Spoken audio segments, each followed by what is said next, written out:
The following was recorded in front of a live studio audience at the Studio 21 Podcast Cafe. This is the United Podcast Network. Welcome to the raw and uncensored Ambitchious podcast. I'm your host, the original HBIC, Katie Boyd. During our time here together, I will be instilling all of the strength, power, and determination you will need to use the very stones thrown at you to build your ultimate empire. We will redefine the word bitch from the derogatory to the acronym being in total control of herself. So let's adjust our crowns and prepare to live life ambitiously. Oh yeah, here I am, the original HBIC, Katie motherfucking Boyd. Today's Ambitchious podcast is all about relationships.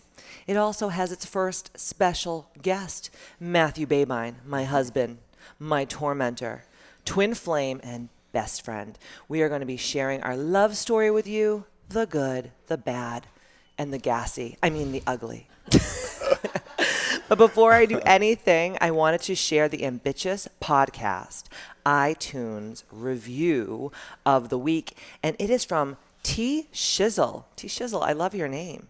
And it says, these podcasts are life-changing. If you listen, pay attention, and use the advice she gives, there's absolutely nothing that can stop you and mess with your feelings and emotions. Katie is very raw, but that's what makes her like no other and draws your attention right into it. Best podcast ever.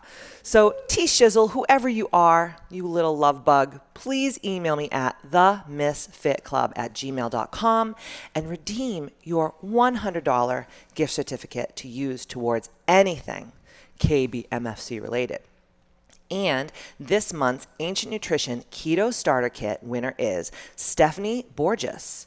All Stephanie had to do to win was sign up for my free weekly email. The email is awesome and contains free workouts, free meal plans, inspiration, as well as all things KBMFC. Stephanie, please email me at themisfitclub@gmail.com so I can get your mailing address and we can get your Ancient Nutrition Keto Starter Kit out to you. Speaking of all things KBMFC related, we have some huge stuff coming down the pretty pink pipeline. The one I am most excited about is going to be the weekend of January 4th, 5th, and 6th, 2019. I have been invited to teach the Live Your Best Life seminar at the world-famous Kripalu Center in the Berkshire Mountains in Massachusetts. It's absolutely gorgeous there. This is going to be one of the most life-changing experiences ever. This program will provide you with the tools needed to accomplish your goals, dreams, and desires for 2019 and beyond. After this weekend, you will return home with a deep knowing and conviction that you can master your destiny and create a life of joy, wonder, and my favorite, magic. This retreat is for all levels and spiritual awakenings, and we will meet you wherever you are on your journey. Oh, and did I mention that we will also have a house DJ there? DJ Nix will be spinning on the ones and the twos, and we will end Saturday night with a full-blown pajama jam. So I think that we should get like really cool pajamas. I'm looking for the whole unicorn onesie. Like that is what's happening. And I'm going to be freaking busting a move in that motherfucker, let me tell you. Please go to kripalu.org and search my name, Katie Boyd, as the presenter. I will also add the official link to the show notes. So if you are looking into purchasing your seminar, go to the show notes. It'll bring you right there. And a lot of my ladies are doing the dorm thing there together. And there is also other options of adult sleepaway camp is not your thing. Like, I don't know. Sometimes it's cool. Sometimes it's not. Just depends. And if you have, if you ate a lot of beans that night, you don't know if you want to be sleeping in a big room of ladies. The food is amazing. There are tons of fun things to do in between breaks, like get a Reiki session or a massage, take a yoga class, go for a hike. Don't miss this life-changing weekend. Like they say, if you want to have something you've never had before, you have to do the things you've never done before. If thinking about doing this makes you feel a little scared, then it is definitely a sign from the divine that that is what you should do, because nothing great comes from your comfort zones. And how are you liking this so far? I'm loving it. You're in awe of me. Yeah, I'm just watching you. That's why you married take me. off. Of course. Yeah. Absolutely. At least you're not standing on a box. I'm not standing on a box. Just saying. He's tall. Because we have no sponsors ads.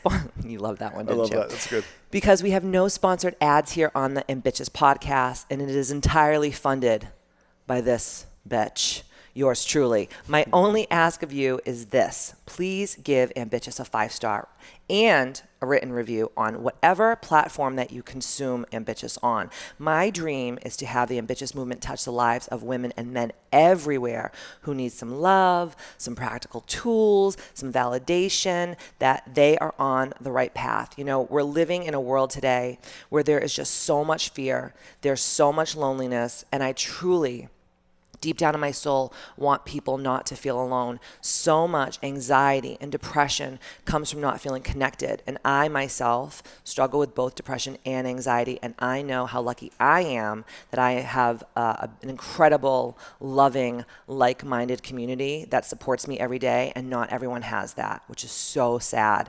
And the only way that Ambitchious will touch more and more people is if you share this live recording on your Facebook, you review it on iTunes, you share it with a friend, you tag us on your Insta stories, you text the links to friends who you may think are in need of a pick-me-up. And whatever you choose to do, I thank you from the bottom of my little black heart. And if you have the gall to give Ambitchious a bad review, I want to remind you that in episode 1, I warned you that if you are jealous, you take shit personally, if you are triggered by something that I say that makes you really mad, or you just have way too much motherfucking time on your hands, this is on you, my friend, not me.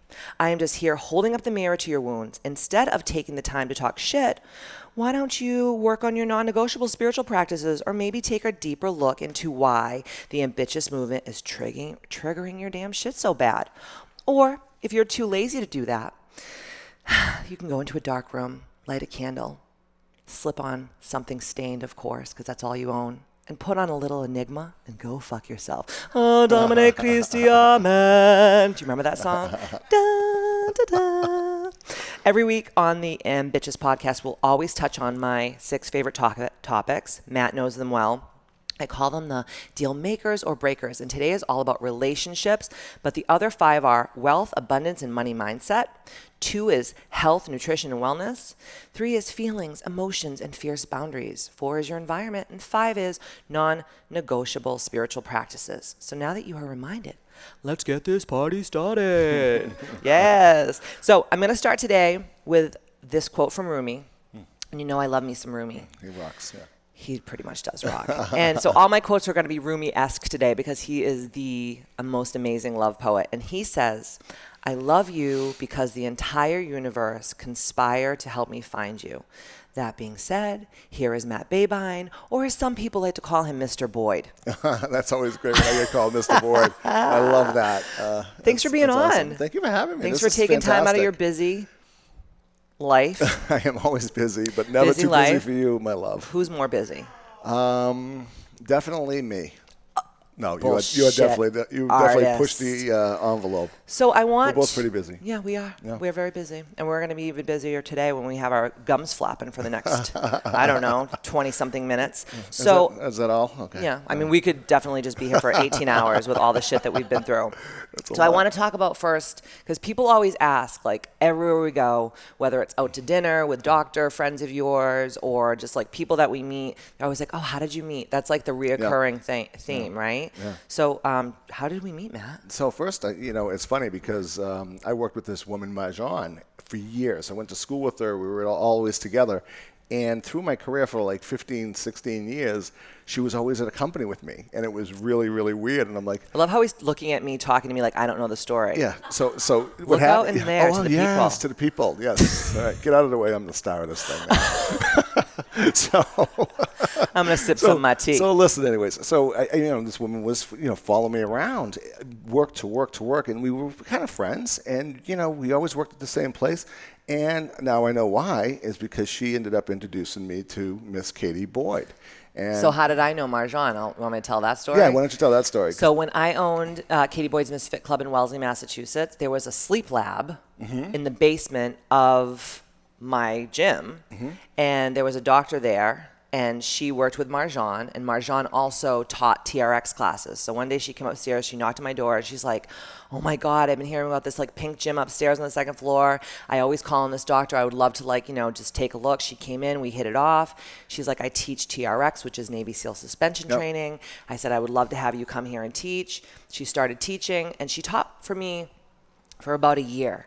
And then I had just recently went through like a really tumultuous breakup, and I was just like living my best life, just getting like blackout drunk on a Tuesday and just like partying. And I think Marjan was like, dude, you can't keep like not showing up to work and being like hungover for 2 days. Like, you need to get your shit together. I want you to meet this guy. And I was like, I don't need any penis to screw up my life right now. I'm just trying to get my life back, on the right track. And you guys were at a convention in Newport, Rhode Island. Yes, and I'll take over from oh here. God, So okay. I'm in Newport, Rhode Island, and Marjan goes, hey, I'm going to call Katie. So she gets on the phone, she calls Katie up and says, hey, Katie, I am with Matt, the guy I'm telling about, da-da-da. So we get on the phone, right? What are you doing over here? Oh, okay, don't make faces and things. I get on the phone, and I talked to her for a couple of minutes. I was like, really? I go, hi, how are you? Mind you, I was drunk. And she sounded a little off, off the wall, and I'm like, hey, how are you? What's going on? And we talked for like 2 minutes. And I go, Marjan, don't ever do that to me again. I don't know this woman. She goes, she's fine. Let me get a picture of her. She gets a picture, shows me it was Best Bodies of Boston. And I was like, oh, why did she hang up so soon? And I was just like so excited. I was in like full-blown lingerie. Absolutely stunning. Those Beautiful, were the beautiful. days. And I was like, I was coming off of a divorce, and I didn't know what the hell I was doing, so I was kind of lost.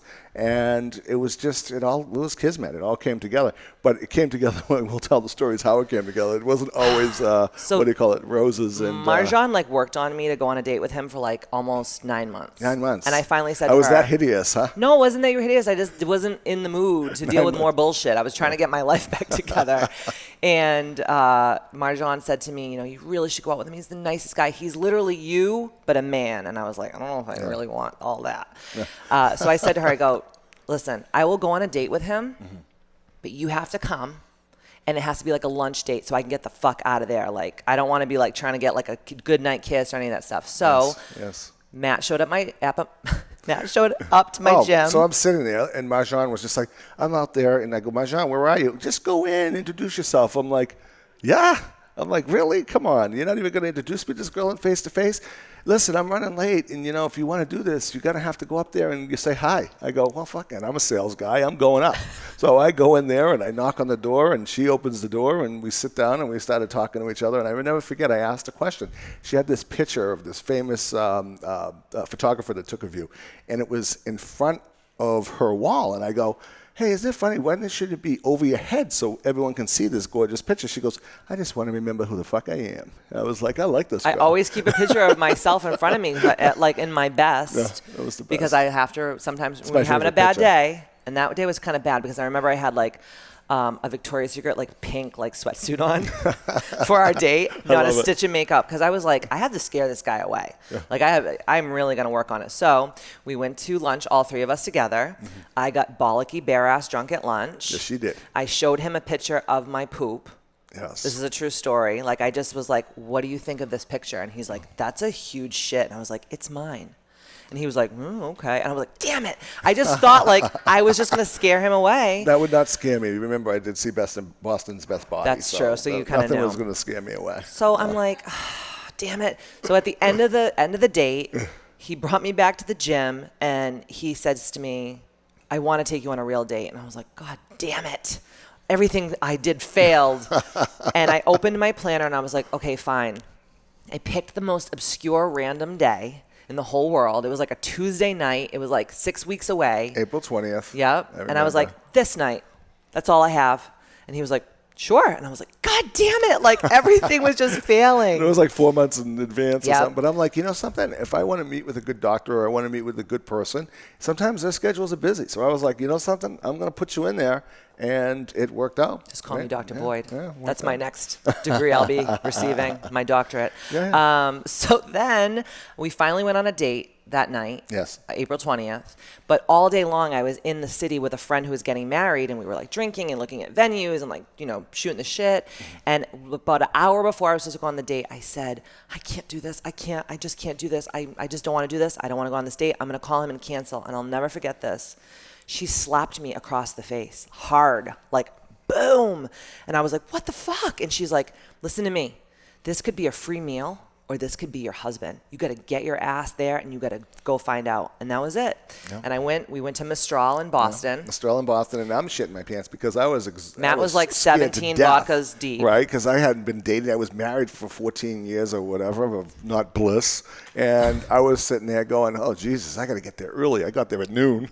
The date wasn't until 7 o'clock. So I said, I better loosen myself up a little bit. So I had a couple of martinis. I was between Davio's and Mistral and this and that. And she gets there, and then I'm like... He was on the Venga bus. And then the nice bartender goes to me. She says, are you waiting for somebody, or are you just by yourself? No. She should be here any moment. She's probably looking at me like you've been here for freaking 4 hours. And I didn't know what the hell I was doing. But she came because of, that girl slapped me in the face. And so I showed up. I was like, all right, here we go. Put your big girl panties on. I valet my car. I walk in. He's sitting at the bar. He had like some glassy eyes going on. I was like, okay. We sat down. We had a really nice dinner. But Matt was like really out of practice. So like we would just be talking about how my dog has like epilepsy, and then all of a sudden he'd be like trying to stick his tongue down my throat, and I'm like, this is like off, dude. I was just trying to give you a peck on the cheek. Your tongue was hanging out of your mouth. Hey, that's what we did in the 80s. This is what happened. I was out of practice. I told you I was retired. I mean, I was probably thinking of John Travolta in a movie or something. I didn't know what the hell I was doing. They also had members-only jackets in the 80s, and I'm not saying to bring that back. I was trying to bring it back, too. So then by like the third time he did this, I finally felt so bad for him because I kept sliding under the table as he was trying to kiss me, and I just was like, okay, fine. And then he told me I should put my dog to sleep. Well, I didn't actually say that. You did. You said to me that your dog was really suffering with seizures and stuff like that. And I says, well, geez, you should probably just really put him down. Probably not the best thing to say. You're probably not going to get any ass if you say to kill your dog. Just saying. But I thought it was the way you described it. He was really suffering. And, the thing is, I obviously lived with Skippy for years. And I was the one who took it the hardest. So I don't want to talk about that. Absolutely. No. But we're moving on. So we had a great dinner. I get in my car. He kisses me on the cheek. We both go our separate ways. And on the way home, I got a $400 speeding ticket. I almost got arrested. $400 speeding ticket. I'm like, motherfucker, go home, lay in bed, 3 a.m, up, food poisoning, freaking explosive diarrhea, puking the whole 9 yards, right? Yes. I'm like, are you kidding me? Then I find out that someone stole my damn iPod. So the valet stole my iPod, where I just downloaded Britney Spears' Circus CD, and I was so wanted to listen to that, and I was so pissed off. So the next morning, I woke up, and I was like, this guy is cursed. He's freaking cursed. So I called him up on the phone. Betty. He was out freaking golfing at Ipswich Country Club, living his best life, and I'm just I'm in a soiled bed, just hair matted to my face. And I was like, dude, are you all right? I've been up sick all night long. I told him what happened, the speeding ticket, the whole 9 yards, and he's like... That's when I knew you loved me, because you called me and you were so concerned. Oh, yeah. No, I was actually like, dude, you're freaking cursed. So he's like, oh, I'm fine. I've been golfing at the Ipswich Country Club, with a cigar hanging out of his mouth and all this shit. You love a cigar. And I go, you know what you are? You're the fucking bad Tiki from the Brady Bunch. Do you remember when the Brady Bunch went to Hawaii and all that bad shit kept happening? And Greg got hit in the head with a surfboard. Yeah. The spider was like, doo-doo-doo, every time the spider. I'm like, you're the bad Tiki. And you ended up being the bad Tiki, because years later we ended up getting married in Hawaii. And we recreated the whole Brady Bunch extravaganza. Minus the surfing. Surfing. And we actually, after that, went through a reality television show together. Yes. So you were on my reality television show, Wicked Fit. Every time, always pushing the envelope. Every time I'm with you, I always have to step up to the next thing. You went from a very boring life to a very, very exciting life. Very exciting, yes. And then we got engaged in November 11th. So we got engaged 11/11/11, right? Yes. So it was 6 months after knowing each other, we got engaged really quickly. Yeah, well, I was a little older than you. I didn't want to hang around there. He didn't know when he was going to go. So he's like, I got to make a move. Then after the engagement, we went through 3 years of wedding planning. 3 years of wedding planning. That was the best. No, that was hell. So exciting. That was hell. I would not wish 3 years of wedding planning on anyone. And then by the end of 3 years of just total hell, no one could go over here. They couldn't get this time off from work, blah, blah, blah, blah. I was like, fuck all you mongrels. I'm not paying for all you pieces of shit to eat and drink and, not give me a gift. We are going to elope. So I walked out one day and I just came out and I said, you know what? The last 3 years I've been planning weddings. I have real shit to do, like actually run my company. I was like, you want to marry me? You plan the fucking wedding. And then what did you do? I picked up the phone. I called the Four Seasons in Maui. I said, hey, you guys probably know how to put on a pretty good wedding, right? They go, oh, that's our specialty. I go, guess what? We're coming out there, just the two of us. And it was outstanding. We had 2 weeks there, 5 days before we got married, met some unbelievable people, traveled all around Hawaii. It was magnificent. And it was the best thing we ever did. And they actually thought we were living at the Four Seasons because we were still there for like another 2 weeks or something like that. Like, hey, how you doing? Still here, still here. But it was a great, great wedding. And it was the best choice that we ever made. The best. So when people come to me and like my clients will come in and be like, I'm just going through all this wedding shit. I'm like, cancel it all and fucking elope. It's like one of the best things. Awesome. Unless you really like love the wedding planning. I just am so busy with my companies and you're so busy with your companies that like wedding planning is like so much work. And we remembered it, right? I mean, we really remembered Absolutely. it. I mean, it was about us opposed to being about everybody else, right? It was really about us, Definitely. And I got to be a mom. Yeah. So yes, you did. I adopted Karina. Thank God for you. She's my child. Yes, thank God. So Matt has now, we have a 21-year-old daughter. Her name is Karina, and she's a senior at Questrom Business School at Boston University. She's doing awesome. She's amazing, and she's so smart, and she's great. And I've known her since she was 13 years old. When she had like braces and then headgear and all this stuff, right? Yeah. And we went through everything together. I got school, prom, driving lessons, right? All of it, you name it. Because we're both saying the same shit because that's like what really tortured us for God, years. The driving lessons almost killed us. Oh right? my God. Yeah. I think my butthole was constantly puckered because I was like always just so nervous. You guys have kids, you'll be there. So that's why when people are like, don't you guys want to have more children? I'm like, oh my God. Yes. Oh, fuck. Okay. I don't know if we're going to talk about all that today. So our marriage is awesome. We bought a home right after because we love to put 10 pounds of shit in a 5-pound bag. Of course. So we closed on the house the day before we left. The day before we left. And then we came back from a honeymoon, and guess who came to visit us? Remember? Marjan. Yep. The one who put us together. Isn't that crazy? She came to visit us. It was absolutely awesome. And we came home from Maui, and then within 24 hours, our whole entire house was packed up and moved to another house. Within 24 hours. So and within 48 hours, this maniac put everything together. I don't know how the hell you did it. And you were not an essentialist or any of that back then. Oh, no. I had you were still growing. So much shit. Like, my closet was vomiting on itself at all times. Now I have like 3 outfits. We actually keep rotating them. Remember we moved trash? We actually moved a box of trash. Oh my it was God. like boxes, and it was just empty boxes. We moved that. The moving guys were helping me move, and they were just like chucking things in boxes. And Freaking like jet lagged. 3 years later, I opened a box downstairs, so I was like going through stuff, and it was just a big box of trash. It's like that's a metaphor for my life.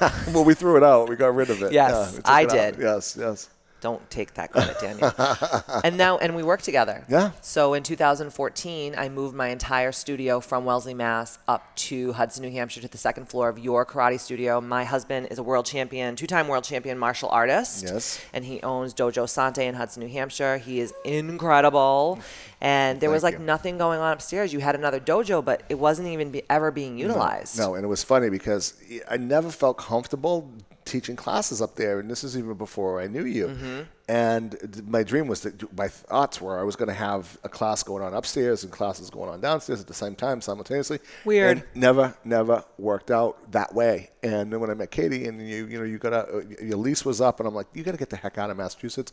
Come on up here, and because I had both gyms, so I had like up there and there for a while. Yes. Oh, that was a shit show. Oh my God, I used to just drive down Route 3 like crying 4 a.m, like what am I doing? No. And working together is a lot of fun, but it's stressful too. It can be challenging. Yes. Why? What do you think our biggest challenging issues are? Maury Povich time. I would say probably would stop talking about work at certain times. Who does that? I don't have any clue. Could be KB. What do I do? MFC. It's like we're having dinner. It's like, oh, such and such. We have to do this at the gym, and this is going to happen. I'm like, dude, I'm done. I'm tired. Matt is really good with shutting himself off. 9 o'clock. I want to have my cocktail now, and I want to eat something, and it's going to be there tomorrow morning. It's going to be there tomorrow morning. Yes. Now it's our time, right? And Matt was laying in bed with me last night, and he was like, I think you're a workaholic. I was like, no, you don't say. I don't think you're a workaholic. I think that you just put too many things on your plate at one time. And you balance me with that. I try to, yes. This week I wasn't a good balance in acting. It was a little crazy. It was like what is they called? The horse and pony show? It was crazy. I go, where are you going now? What are you doing now? I got the bowls, I got this, I got the business. And then Matt was at the PMA Fun Fest, like breaking boards with kids. Spinning a wheel. It was he comes home, he's like, week. I can't even bend this way from holding all the boards all day. I was like, I can't even speak because I've been speaking for 18 hours straight for the last 3 days. We crawled upstairs and went to bed. But I love that we both have the same work ethic. Yeah. Because people who are married that don't have the same work ethic, that can be really, really, really challenging. Yes. I think even more challenging than having two workaholics in a room. I think it's mostly just once we get our balance, and we've been lucky, we've been very fortunate. We did take a lot of time this year, with travel and doing some really fun stuff. So that was pretty cool. But I think after you travel too, you have to catch up, and I think that's where we are right now. Yes. It's just catch up mode. I'll be in catch-up mode until January 4th, 5th, and 6th at Apollo. So we only have 4 months for that, so we have to figure it out. And the other thing that I love about our relationship is we share the same beliefs, we share the same practices, and obviously we share work, and we also share the same common interests, and we both have a good mindset for finances. Yes. Because I see a lot of marriages that one is really financially together, yes, and then the other is not, and that creates, I think, I know because I've done research. Tons of problems.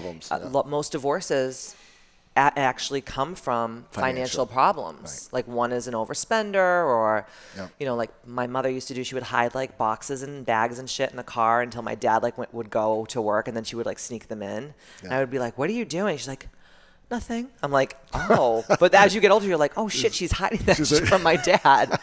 Terry's been at the dollar store again. She loves the dollar store. I got a rag on her every week. She loves it. She feels special. But we have all the same beliefs. So yes. Talk about a little bit about our beliefs about holidays. Oh, we love holidays. We can't stand holidays because it's make-believe time, right, for holidays.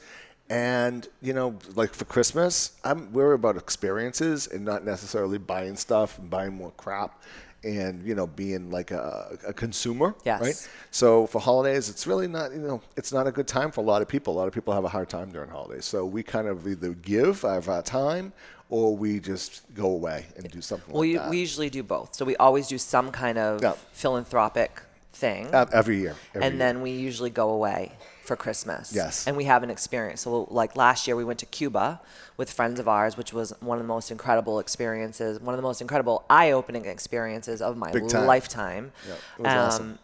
So we don't do Christmas. Mm-hmm. I used to put Christmas trees up and decorations, all that stuff, and now I'm just I cannot be bothered. I would rather just I have 4 light-up trees from Restoration Hardware. They never leave my living room. And when it gets a little chilly, they go on a little bit more. And that's my Christmas decoration. Christmas decoration. I just don't have time. And it's not that I don't love to decorate. I just don't love what all these holidays really stand for. Plus, it's almost like a conditioning. I mean, if you never really thought and said, I'm doing this because this, you're just doing things because everyone else is doing it. Because society says so. If I don't do it, I feel bad, or I look bad, or I'm not the same. So now you become a lemming. So you're just oh, well, everyone else is doing it, so I have to do it too. And then I can't tell you how many of my clients put themselves into severe financial debt trying to make everyone happy during the holidays. And then I have so many clients that will say to me Katie, I cook this huge Thanksgiving dinner and I have all these people over my house and no one helps me clean and no one even cares. Right? Yeah, that sounds awful. So last but not least, finances. Yes. We have the same financial values. We do. Do we? Yeah, I think so. Yes. You think so? I mean, well, you helped me. You actually taught me so much about investing. I did. Yes. I was not a good investor. I was really good at making money. Now I think you're better than me. Actually, I am. I like it. It's fun. It makes me feel powerful. Yeah. She always has somebody she's learning from or listening to or reading. I love that. Oh. So you know what's really exciting about today? What? It's a 2-part series. That's awesome. Because in the next podcast, we're going to be talking about our temple. That was weird. Our 10 simple ways to make your marriage last. Yes. What do you think about that? I think that's fantastic. And I am going to end today with a quote, and then you guys will see us next week as well. I made it through the first one. You did a really great job. Oh, thank you. Let me find my quote. Oh, I love this one. This is so good. It's the Rumi quote, by the way. I don't know if I didn't tell you I like Rumi. And still, after all this time, the sun has never said to the earth, "You owe me." Look what happens with a love like that. It lights up the sky. A huge, grateful thank you to all of you who are crusaders of the Ambitchious movement. And like I always say, see you next Tuesday. Ow!